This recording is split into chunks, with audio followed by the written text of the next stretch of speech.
جب حضرت امام حسین اور دوسرے آیان و انصار کو شہید کر دیا گیا تو ان کے سر نیزوں کی نوک پہ چڑھا دیے گئے۔ حضرت امام حسین کا کٹا ہوا سر اور باقی 71 افراد کے کٹے ہوئے سر نیزوں کی نوک پہ، اور 10 سواروں کو ابن سعد نے کہا کہ ان کو رون دو، اور گھوڑوں کی ٹاپوں تلے حضرت امام حسین رضی اللہ تعالیٰ عنہ اور ان کے آوان و انصار کو جو ہے وہ روندا گیا، حتیٰ کہ ان کی استخوان مبارک، ان کی ہڈیاں بھی چور چور ہو گئیں۔ روننے سے قبل ان کا لباس اتار لیا، ان کے کپڑے اتار لیے گئے۔ اللہ اکبر، کیسی دردناک گھڑیاں تھیں۔ یزید کا صرف یہی بد کرداری کا مرحلہ نہیں تھا، اس کربلا کے صحرا کے اندر یزید نے جس طرح امام حسین رضی اللہ تعالیٰ عنہ کو شہید کیا اور حضرت امام حسین کے خاندان کو شہید کیا، جب مدینہ المنورہ پر یزید نے مسلم بن عقبہ کو مقرر کیا، جس کو بزرگوں نے مصرب بن عقبہ کہا ہے، تو اس کو کہا 3 دن تک مدینے کا حرم تمہارے لیے حلال ہوگا، جو چاہو تم کرنا، اور شامی فوجوں کو اجازت ہوگی۔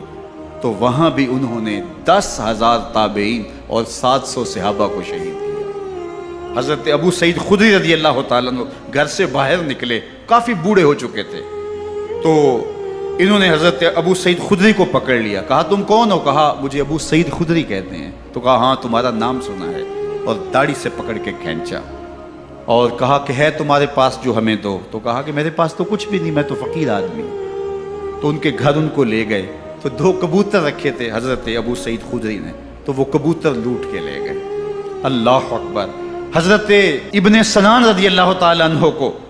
جو حضور کے علم بردار تھے فتح مکہ کے دن، ان کو ستو پہلے پلائے اور پھر ان کی گردن کاٹی گئی، اور کہا یہ ہے وہ ستو جو تم زندگی میں آخری بار پیو گے۔ ایک گھر میں داخل ہوئی شامی فوج، تو ایک خاتون کے ابھی بچہ پیدا ہوا تھا، اور قابلہ نے، دائیا نے وہ بچہ ماں کی چھاتی پہ لٹایا، اور وہ ماں کا پہلا دودھ پی رہا تھا۔ تو یہ جا کے کہنے لگے نکالو تمہارے پاس جو کچھ ہے۔ تو اس خاتون نے کہا تم جانتے ہو یہ بچہ کون ہے؟ تو انہوں نے کہا ہم نہیں جانتے۔ کہا یہ حضرت ابن ابی کبشہ انماری رضی اللہ تعالیٰ عنہ کا بچہ ہے، اور یہ وہ صحابی ہیں کہ جو بیت الشجرہ کے موقع پہ حضور کے ہاتھ پہ بیعت کرتے ہیں۔ انہوں نے اس چیز کا لحاظ نہ کیا کہ جو کچھ ہے وہ ہمیں دو، ورنہ تیرے بچے کو نہیں چھوڑیں گے۔ تو ماں بچے سے مخاطب ہو کے کہتی ہے، ابھی بچہ پیدا ہوا ہے اور ماں سے پہلا دودھ پی رہا ہے، کہ بیٹے اگر میرے پاس کچھ ہوتا، وہ قیمتی سے قیمتی چیز بھی ہوتی، تیری جان کے لیے قربان کرتی، لیکن اس وقت میرے پاس کچھ ہے نہیں۔ تو ایک شکی آگے بڑھا اور بچے کو ایک ٹانگ سے پکڑ کے کھینچ کے دیوار کے ساتھ پٹک کے مارا، جس سے دماغ کا بھیجا نکل گیا۔ کیا کیا زیادتیاں نہیں کی۔ 700 صحابہ حرہ کے واقعہ میں شہید کیے یزید نے، اور 10,000 تابعین شہید کیے۔ مسجد نبوی میں ممبر رسول کے ساتھ گھوڑے باندھے، اور وہ ممبر رسول اور مصلی رسول کے قریب لید کرتے رہے۔ حضرت سید عبد المسیب فرماتے ہیں میں نابینا تھا اور حضور کے روضہ انور کے پاس بیٹھا تھا، اور یزید کے سپاہی آتے، جو بھی مسجد میں نظر آتا پکڑ کے لے جاتے، مجھے نابینا سمجھ کے چھوڑ دیتے، لیکن میں پریشان تھا کہ ظہر کا وقت ہوگا، عصر کا وقت ہوگا، مغرب عشاء کا وقت ہوگا، نہ اذان نہ اقامت نہ جماعت، تو کیسے مجھے پتہ چلے گا کہ نماز کا وقت ہو گیا، اور کیسی میری نمازوں کا کیا بنے گا؟ میں اس فکر میں بیٹھا تھا۔ لم ازل اسمع الاذان والاقامت من قبر رسول اللہ صلی اللہ علیہ وآلہ وسلم۔ فرماتے ہیں جب بھی پھر نماز کا وقت آیا، گنبد خضرا سے اذان کی بھی آواز آئی، اقامت کی بھی آواز آئی۔ 3 دن تک مسجد نبوی کے اندر گھوڑے بندے رہے، اور مدینہ کی حرمت پامال کی۔ مدینہ کے گھروں کے اندر یہ بدکماش داخل ہوئے، اور جو بدکاریاں انہوں نے کی کلیجہ منہ کو آتا ہے۔ 1002 شیزائیں ان بدکاروں کی بدکاریوں کی وجہ سے کنواری حالت کے اندر حاملہ ہوئی۔ 3 دن تک مدینے کا حرم انہوں نے پامال کیا،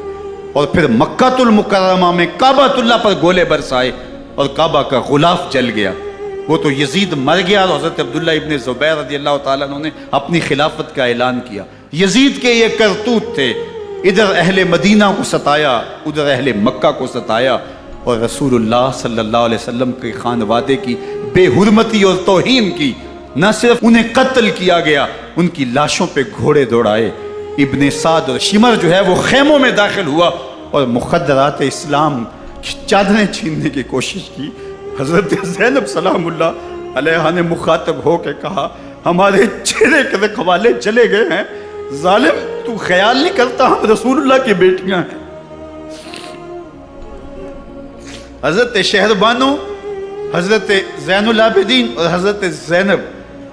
سلام اللہ علیہ، ان تینوں کو ایک اونٹ پہ باندھا گیا اور باقی اونٹوں پہ باقی سادات کو، حضور کی شہزادیوں کو باندھا گیا، رسیوں میں جکڑا گیا اور اونٹوں پہ باندھ کر کے کوفے کی جانب آگے آگے شہیدوں کے سر چل رہے ہیں اور پیچھے یہ قافلہ چل رہا ہے۔ اور جب یہ قافلہ وہاں سے گزرا جہاں لاشیں پڑی تھی، امام زین العابدین 14 سال کے تھے اور بیمار تھے اور ان کا حوصلہ نہ ہوا، وہاں غشی ان کے اوپر آنے لگی۔ اور وہ منظر ابن کثیر نے، باقی لوگوں سب نے لکھا ہے کہ پھر جب ان کی یہ حالت ہوئی تو پھر سیدہ زینب سلام اللہ علیہ، جنہوں نے ابھی تک بڑے حوصلے کے ساتھ ساری مشکلات کا مقابلہ کیا تھا، اب ان کے بندھن ٹوٹ گئے اور آنکھوں سے آنسو بہنے لگے اور سیدہ زینب تھے امام حسین رضی اللہ تعالیٰ عنہ کی لاش پہ کھڑے ہو کے، اور وہ روندی ہوئی لاش، ٹوٹی ہوئی ہڈیاں اور وہ پریشان بدن، کٹا ہوا سر نیزے کی نوک پہ اور لاش یہ پڑی ہے، تو حضرت سیدہ زینب نے مدینے کی طرف منہ کر کے جو ہے وہ حضور سے فریاد کی، یا محمد آہو، یا محمد آہو، ھذا حسین بالآراء مزمل بالدماء، یا محمد آہو بناتوں کا سبایا۔ یا رسول اللہ، اے پیارے آقا، یا جدہ ہو، اے ہمارے نانا محترم، یہ دیکھیے آپ کا حسین پڑا ہوا ہے،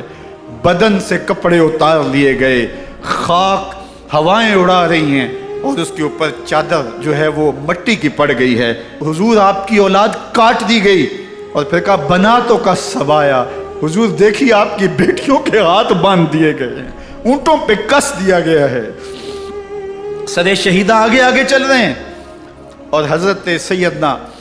امام حسین کا آگے آگے سر ہے۔ راستے کے اندر ایک جگہ آئی، رات گزری اور ان کو اتارا گیا۔ رات کا موقع تھا، ایک خاتون آئی اور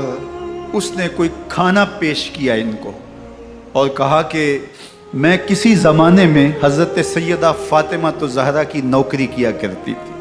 ان کی لونڈی تھی، ان کی کنیز تھی، اور آج مجھے پتہ چلا کہ آپ لوگ گزر رہے ہیں، تو میں نے کہا کہ میں اپنی مخدومہ کے خاندان کی خدمت کروں۔ اور پھر اس نے کہا کہ اس وقت سیدہ کی گود میں ایک 6-7 ماہ کی بچی تھی جس کو زینب کہا کرتے تھے، تو سیدہ زینب نے کہا کہ اماں اگر پہچانتی ہو تو وہ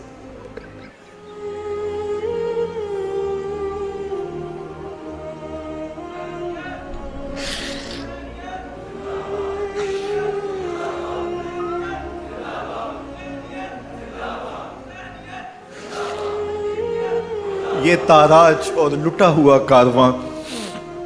پھر وہاں سے کوفے میں کیسے پہنچا، اور کوفے کے اندر سیدہ زینب سلام اللہ علیہ نے وہ یزید کے دربار میں، ابن زیاد کے دربار میں وہ جرأت آمیز جو باتیں کہیں، اللہ اکبر، زینب کی زبان میں علی کی خطابت بول رہی تھی، اور پھر دشمن اور دوست سارے رونے لگے، اور وہ کیا دل گداز منظر تھے۔ اور پھر یہ سروں کا قافلہ اور سادات کرام کا مشکیں کسی ہوئی ہیں اور اونٹوں پہ باندھے ہوئے، ان کو وہاں سے پھر قادسیہ اور قادسیہ سے پھر دمشق یزید کے دربار میں پہنچایا گیا، اور وہاں سے یہ لٹے ہوئے خانمہ برباد تاراج لوگ مدینہ المنورہ میں کیسے پہنچے، اور اہل مدینہ نے کیسے استقبال کیا، اور وہ منظر کتنا دل گداز تھا جب اہل مدینہ زینب سے پوچھتے تھے زینب حسین کہاں ہے؟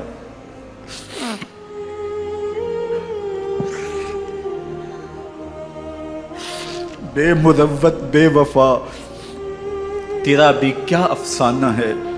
جس نے اپنی ہی شمع کو گل کیا تو وہ پروانہ ہے۔ اپنے پیغمبر کے شہزادوں کو اور اپنے پیغمبر کی شہزادیوں کو جو دکھ اس امت نے دیے، یہ کائنات کی ایک انوکھی داستان ہے۔ اللہ ہمیں اسوہ شبیری پہ عمل کی توفیق عطا کرے اور ان کے نقوش پاک کی برکتیں دے، اہل بیت کی محبت ہماری روحوں میں جذب کر دے، اور جس عظیمت کے ساتھ، جس حوصلے کے ساتھ انہوں نے دکھوں کو جھیلا، جو دہکتی آگ کے شعلوں پہ سویا وہ حسین، جو جواں بیٹے کی میت پر نہ رویا وہ حسین، جس نے سب کچھ کھو کے کچھ نہ کھویا وہ حسین، مرتبہ اسلام کا جس نے دوبالا کر دیا، خون نے جس کے دو عالم میں اجالا کر دیا، جو کہ سوزے غم کو سانچے میں خوشی کے ڈھال کے مسکرایا موت کی آنکھوں میں آنکھیں ڈال کے۔ اے حسین ابن علی تم پر سلام، نازش آل نبی تم پر سلام۔ ذرا میرے ساتھ یہ پڑھ لیجئے، اے حسین ابن علی تم پر سلام، نازش آل نبی تم پر سلام، تم پہ لاکھوں رحمتیں لاکھوں سلام، اے شہیدان محبت کے امام، لالا گوں لالا بدن لالا کفن، اے چمن اندر چمن، زندگی ہی زندگی تیری حیات، اے حیات اندر حیات، افتخار ملت بیضا ہے تو، رب کعبہ کی قسم یکتا ہے تو، فخر کا دل میں دریچہ باز کرنا چاہیے، جن کا